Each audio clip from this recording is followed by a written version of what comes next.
intentions. This is the part of the story that's really important.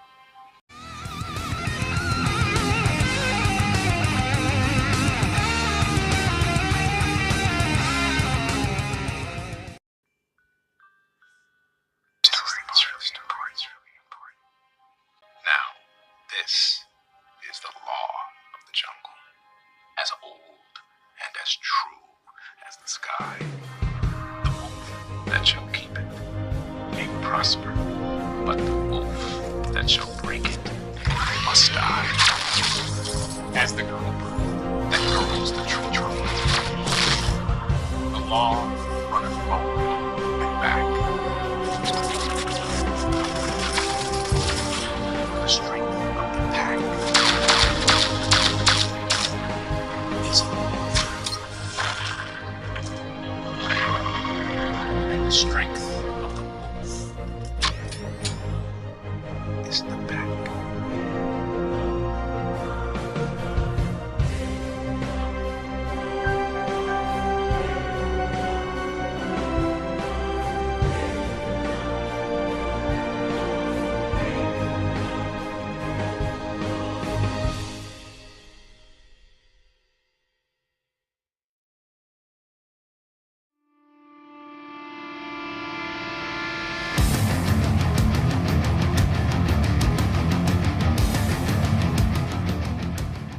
Happened.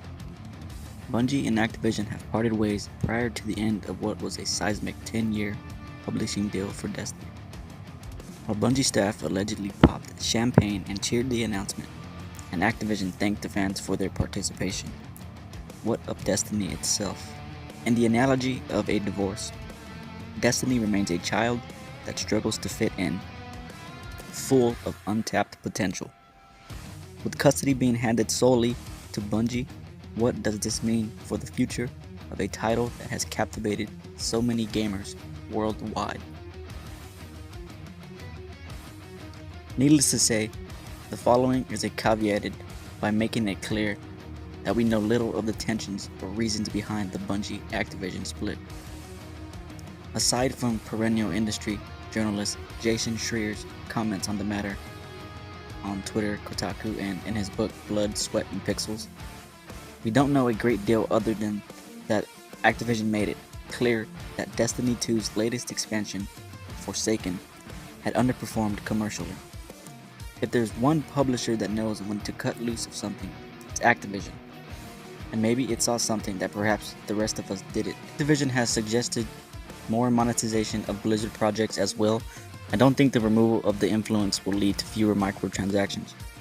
Rather, I think this will remain in play, albeit with all revenue going to Bungie henceforth. Anecdotally, I've seen people suggest they're happier to pay for these items now in order to support Bungie's independence, and Bungie will need it, while breaking the shackles of Activision to allow more creative freedom, and it also introduces a significant degree of risk. This could be negated somewhat by the studio's partnership with the Chinese firm NetEase, but despite some speculation, I do not see Bungie partnering with Sony or even Microsoft. It needs all these players that it can get to get across both consoles and PC. Now, with this in mind, there are other revenue models that could come into play.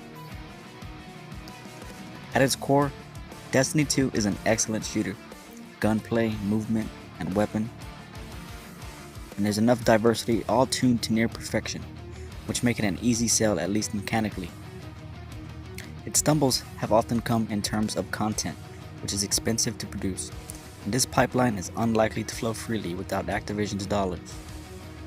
And so another option is to offer a monthly subscription fee, perhaps in the style of Battle.net stablemate World of Warcraft. Now, of course, Bungie has already attempted for something similar. Forsaken launched alongside with the new annual pass, which allows for what we now know as to be smaller in-game activities like December's Black Armory. Obviously, this could all be for naught. Destiny 3 is already rumored to be in development, but there is a chance, without Activision's insistence on an annualized release cadence, it could be delayed to allow for it to be something that neither of the first two entries have been complete. As I've posited before, Bungie cannot allow Destiny 3 to ship, needing a sizable expansion a year late to fix things, a la the Taken King or Forsaken.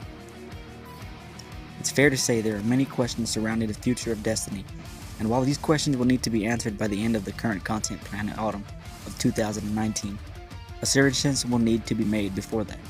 There has never been so much competition from all sides. Similar titles such as Anthem and The Division 2 land in February and March respectively, while Monster Hunter World's Iceborne expansion later this year could also eat into Destiny's market share as a loot-driven RPG. As a franchise that has divided gamers since its inception, the next chapter of Destiny is in Bungie's hands exclusively for the first time. Now here's hoping that this isn't a be careful what you wish for scenario. What are your hopes for Destiny's future? What would you like to see Bungie do going forward? Embrace your own destiny in the comment section below. This has been Blackdog Attack. Peace.